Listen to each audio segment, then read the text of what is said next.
MLC Suraj ರೇವಣ್ಣಗೆ ಸಲಿಂಗ ಸಂಕಷ್ಟ ಎದುರಾಗಿದೆ. Medical ಚೆಕಪ್ಗೆ ಅನುಮತಿಯನ್ನ ನೀಡಿದೆ ಕೋರ್ಟ್.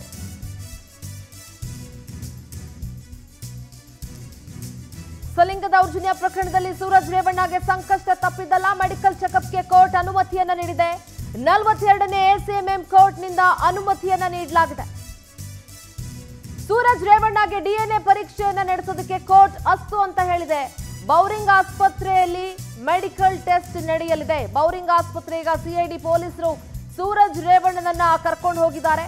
ಡಿಎನ್ಎ ಟೆಸ್ಟ್ ಮಾಡೋದಕ್ಕೆ ಕೋರ್ಟ್ ಕೂಡ ಅನುಮತಿ ನೀಡಿದೆ. ಸೊ ದೃಶ್ಯಗಳಲ್ಲಿ ಗಮನಿಸ್ತಾ ಇದ್ದೀರಿ, ಎಂಎಲ್ಸಿ ಸೂರಜ್ ರೇವಣ್ಣನನ್ನ ಬೌರಿಂಗ್ ಆಸ್ಪತ್ರೆಗೆ ಸಿಐಡಿ ಪೊಲೀಸರು ಕರ್ಕೊಂಡು ಹೋಗ್ತಾ ಇದ್ದಾರೆ. ಮೆಡಿಕಲ್ ಚೆಕಪ್ಗೆ ಕೋರ್ಟ್ ಅನುಮತಿ ನೀಡಿದ ಹಿನ್ನೆಲೆ 42ನೇ ಎಸಿಎಂಎಂ ಕೋರ್ಟ್ನಿಂದ ಪರ್ಮಿಷನ್ ಕೂಡ ಸಿಕ್ಕಿದೆ ಡಿಎನ್ಎ ಟೆಸ್ಟ್ ಮಾಡೋದಕ್ಕೆ.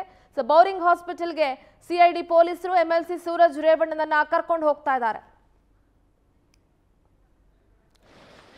ನಿಮ್ಮ ಪ್ರತಿನಿಧಿ ವೆಂಕಟೇಶ್ ದೂರವಾಣಿ ಸಂಪರ್ಕದಲ್ಲಿ ಜಾಯ್ನ್ ಆಗ್ತಾ ಇದ್ದಾರೆ. ವೆಂಕಟೇಶ್, ಸದ್ಯ ಸೂರಜ್ ರೇವಣ್ಣನಿಗೆ ಡಿಎನ್ಎ ಟೆಸ್ಟ್ ಮಾಡೋದಕ್ಕೆ ಕೋರ್ಟ್ ಕೂಡ ಪರ್ಮಿಷನ್ ಕೊಟ್ಟಿದೆ. ಏನೆಲ್ಲ ಅಪ್ಡೇಟ್ಸ್ ಸಿಗ್ತಾ ಇದೆ?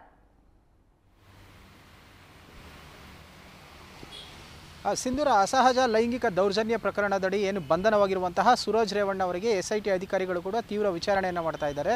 ಸೊ ಈ ನೆಲೆಯಲ್ಲಿ ಎಲ್ಲ ಒಂದು ಎವಿಡೆನ್ಸ್ಗಳನ್ನು ಕಲೆಕ್ಟ್ ಮಾಡುವಂತಹ ಕೆಲಸಕ್ಕೂ ಕೂಡ ಮುಂದಾಗಿದ್ದಾರೆ. ಈಗಾಗಲೇ ಏನು ಸಾಕಷ್ಟು ಬಾರಿ ಅವ್ರನ್ನ ಆಸ್ಪತ್ರೆಗೆ ಕರ್ಕೊಂಡು ಹೋಗಿ ಚೆಕಪ್ ಮಾಡುವಂಥ ಕೆಲಸವನ್ನು ಮಾಡ್ತಾ ಇದ್ದಾರೆ. ಒಂದಷ್ಟು ರೊಟೀನ್ ಚೆಕಪ್ಗಳು ಕೂಡ ಆಗಿರುವಂಥದ್ದು. ನಿನ್ನೆ ಕೋರ್ಟ್ನ ಅನುಮತಿ ಇಲ್ಲದ ಕಾರಣ ಅವರಿಗೆ ಬೌರಿಂಗ್ ಆಸ್ಪತ್ರೆಯಲ್ಲಿ ಒಂದು ಪರೀಕ್ಷೆಯನ್ನು ಮಾಡಲಿಕ್ಕೆ ಸಾಧ್ಯ ಆಗಿರಲಿಲ್ಲ. ಹಾಗೆ ವಾಪಸ್ ಕರ್ಕೊಂಡು ಬಂದಿದ್ದರು.